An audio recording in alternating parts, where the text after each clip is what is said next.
పిల్ల చాలా మంది అడుగుతున్నారు కదా, అసలు అక్క టైం ఎలా మేనేజ్ చేస్తావని చెప్పేసి. ఏం లేదండి, మనసుంటే మార్గం ఉంటుంది. నేనైతే మాత్రం మార్నింగ్ లంచ్ అంతా రెడీ చేసేసుకుంటాను కదా, పిల్లలు స్కూల్కి వెళ్ళిన తర్వాత. మార్నింగ్ గిన్నెలు తోమడానికి అయితే అవ్వదు.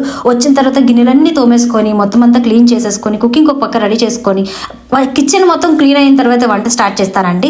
అంతేకాకుండా ఇదేంటి ఇంత స్పీడ్గా చేసేస్తుంది అనుకోకండి అక్క, ఎందుకంటే మీకు షార్ట్ వీడియోలో చెప్పాలంటే ఈ మాత్రం స్పీడ్ ఉండాలి.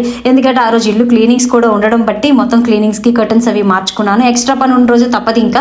కానీ ఈ పనిలోనే నేను ఎలా అయితే అలా మేనేజ్ చేసుకుంటూనే ఉంటానండి. డైలీ కూడా సాయంత్రం మాత్రం హౌస్ అంతా క్లీన్ అయిపోతున్నది. అలాగని చెప్పి మార్నింగ్ చేయడానికి కాదు, మార్నింగ్ లేచి తుడిచి తడగొట్ట పెట్టుకుని దీపం పెట్టుకుంటాను.